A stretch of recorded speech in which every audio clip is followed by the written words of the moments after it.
Anda masih menyaksikan Breaking News Kompas TV, Saudara. Yang Anda lihat di layar kaca Anda saat ini adalah pemeriksaan terkait dengan 7 anggota BRIMOB yang diduga sebagai pelaku yang melakukan penabrakan mobil rantis kepada Afwan Kurniawan yang merupakan pengemudi ojek online tadi malam Kamis 28 Agustus 2025. Ada 7 orang pelaku, ada dengan inisial Kompol C, Aibda M, Bribka R, Bribtu D, Bribda M, Baraka Y, dan juga Baraka J. Dan saat ini ketujuh anggota BRIMOB ini masih diperiksa di Biro Paminal Divisi Propam Mabes Polri. Dan nantinya saudara, tentunya Kadif Propam akan menyampaikan hasil pemeriksaan sementara hari ini. Dan kita akan menunggu seperti apa nanti hasil dari pemeriksaan ketujuh anggota BRIMOB pada hari ini. Saat ini kami sudah tersambung dengan Susno Duaji, mantan Kabar Eskrim. Selamat siang Pak Susno, dengan Bella di studio. Selamat siang Mbak Bella, selamat siang para pemirsa sekalian. Ya. Pak Susno, apa respon Anda terkait dengan saat ini di Propam sudah memeriksa 7 orang anggota BRIMOB yang diduga melakukan penabrakan mobil rantis ke pengemudi ojek online Afwan Kurniawan. Apa pendapat Anda? Pertama saya suatu penghargaan untuk Kapolri karena Kapolri merespon cepat ya bahwa atas terjadinya peristiwa meninggalnya driver ojek karena tertabrak rantis Polri. Nah, yang kedua saya juga agak menyesalkan sedikit gitu. Kenapa sampai terjadi peristiwa ini? Kan di bawah itu ada orang, yang dihadapi orang. Jadi tidak boleh kendaraan itu digunakan untuk menggusur orang gitu kan. Kalau yang berhadapan dengan orang itu adalah kelompok yang pakai tameng. Jadi orang sama orang, itu pun tidak boleh melakukan kekerasan. Rantis itu bukan digunakan untuk mendorong massa, tapi rantis itu adalah untuk menyelamatkan orang dan digunakan ada yang untuk water cannon dan sebagainya.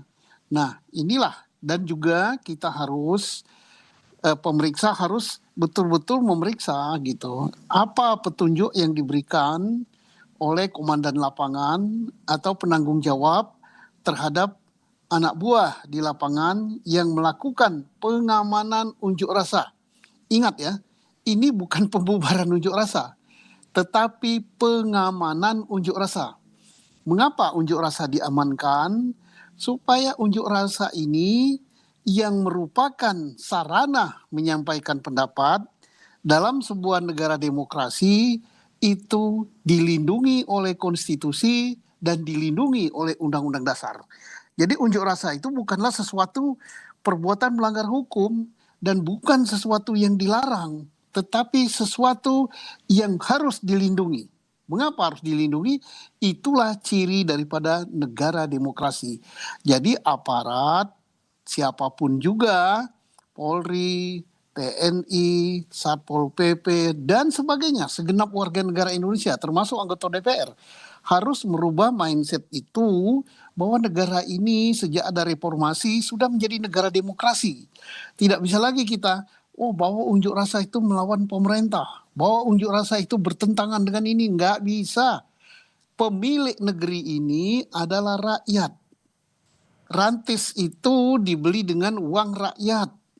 Aparat itu digaji dengan uang rakyat. Kalau dia mengatakan digaji dengan hasil tambang, tambang itu milik rakyat gitu. Nah, kita harus ingat itu ya.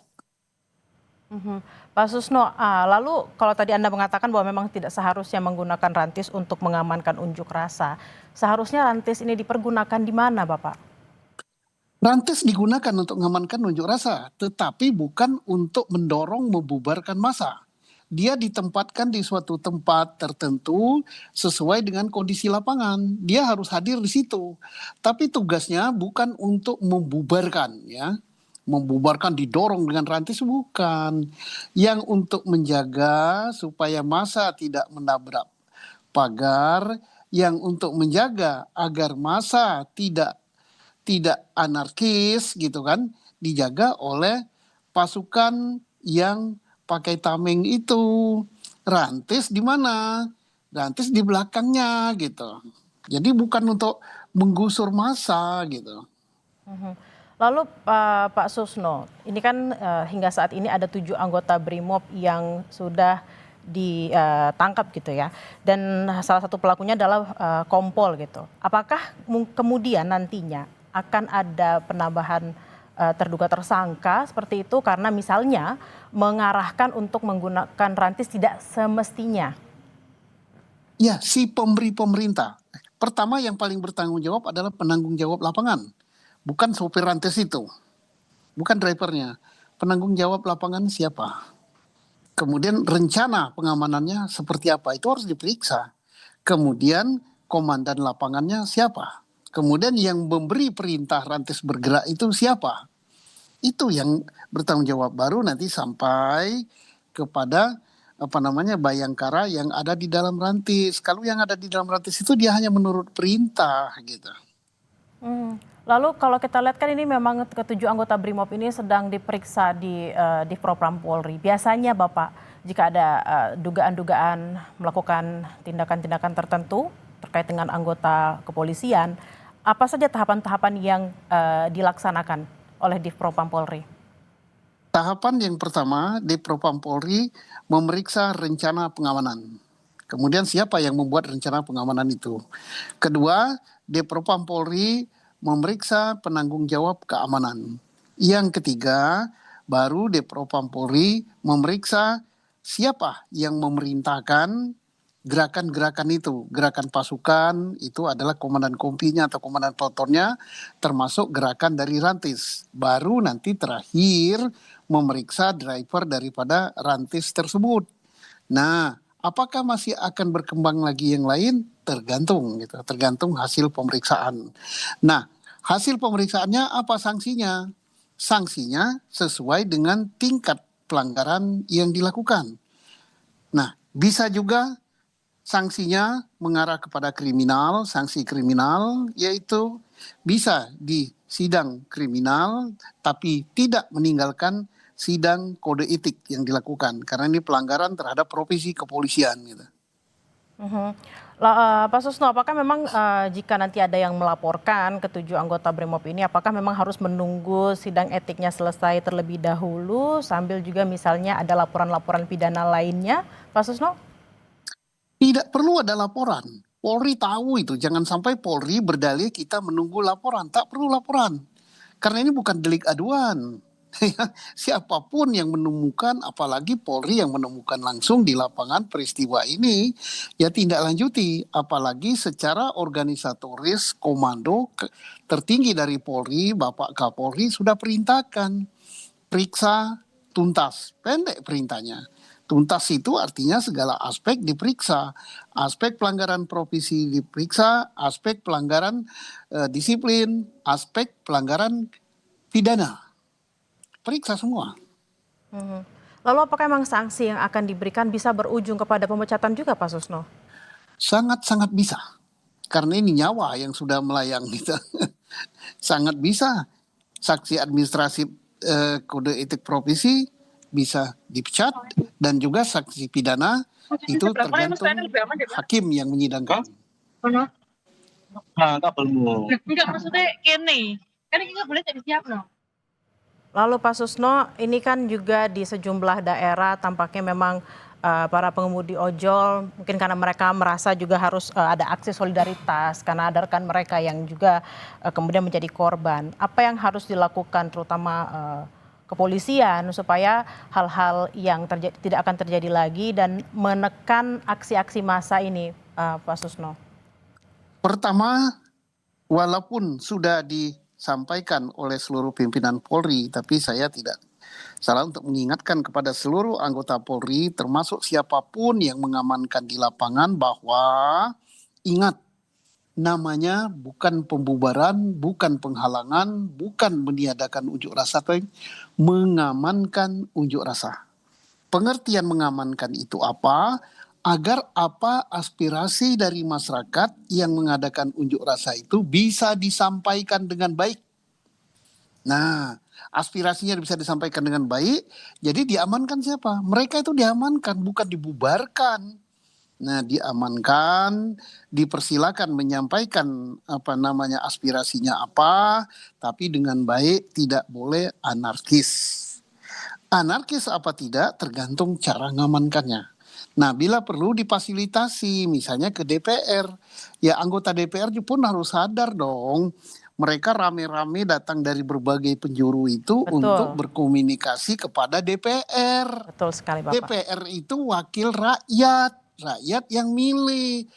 Tanpa adanya ditekan-tekan diunjuk rasahi, sebelum mereka datang sudah ada DPR yang menjembatani apa yang mau disampaikan, protes apa, protes kepada pemerintah, protes kepada aparat penegak hukum, atau protes kepada dirinya sendiri. Jangan takut, jangan malu kalau protes pada dirinya sendiri. Mengapa? Oh, karena kami joget-joget karena dapat kenaikan gaji. Wah, kami joget-joget karena dapat tunjangan perumahan, sehingga masyarakat yang menderita, yang masih kondisi kemiskinan marah gitu. Nah, udah diterima saja, dijelaskan apanya, atau langsung bereaksi. Tunjangan-tunjangan yang tidak diterima oleh rakyat ya dihapus gitu. Karena apa? Untuk membayar segala macam itu adalah uang rakyat gitu. Oh, ini kalau kita kembali kepada ini ada gambar terkini dari Propam Polri, Pak Susno. Ini ada 7 orang anggota BRIMOB yang tampaknya sudah menggunakan baju berwarna hijau dan juga diperiksa oleh beberapa pihak dari kepolisian. Ini biasanya seperti apa Pak Susno? Ada 7 terduga pelaku, kemudian pemeriksaannya apakah harus satu-satu, apakah bisa langsung serentak atau seperti apa Pak? Cara pemeriksaannya itu teknis ya, teknis dari Propam sama dengan teknis penyidikan. Kalau misalnya dipisah supaya pemeriksaannya hasilnya murni, tidak seperti didikte oleh atasannya, biasanya dipisah ya. Dipisah, Propam menggunakan beberapa pemeriksa. Nanti kalau ada yang tidak sama atau ada yang bertentangan, baru nanti dikonfrontir di antara mereka. Dan kalau sudah diberi jaket, sudah diberi apa-apa ya kita hormatlah kepada Polri ya, terlepas daripada ada kesalahan anak buah di lapangan, tapi kita hormat kepada Polri secara organisatoris, secara pimpinan, bahwa Kapolri sudah mengambil langkah dan Propam telah mengadakan penyidikan terhadap atau pemeriksaan terhadap orang-orang yang anggota-anggota yang terduga melanggar kode etik berada di lapangan. Kita hormati itu. Kita bantu, dan juga mudah-mudahan nanti Propam atau Polri segera menyampaikan kepada masyarakat langkah apa yang sudah diambil dan apa hasilnya dan ke depan langkahnya apa. Mengapa begitu? Karena masyarakat menunggu untuk meredam supaya unjuk rasa ini tidak bertambah besar, tidak timbul simpati, bahkan nanti timbul di kota-kota lain, di daerah-daerah lain terjadi unjuk rasa serupa. Kita memang berharap tidak meluas gitu ya Pak Susno. Nah kan Iya. kalau kita lihat di gambar yang juga ada di Propam Polri saat ini kan ada bertujuh. Apakah memang setelah pemeriksaan pertama ini 7 orang kemudian mereka akan dipisah menjadi pemeriksaan satu persatu Bapak? Eh, saya katakan tadi sangat tergantung dengan hasil pemeriksaan ya. Saya belum tahu apa dari yang didapat ya. Kalau misalnya ini sudah mengarah selain kepada pelanggaran kode etik, pelanggaran disiplin, juga mengarah kepada tindakan kriminal, tentunya akan diperiksa secara satu-satu gitu. Karena tanggung jawab terhadap pelanggaran kode etik dan tanggung jawab terhadap pelanggaran kriminal itu ada, kalau kode etik itu ada tanggung jawab pimpinan, ada tanggung jawab perorangan. Demikian juga kalau sudah mengarah kepada pelanggaran pidana, nah tentunya diklasifikasi berdasarkan berat ringan daripada perbuatan yang dilakukan.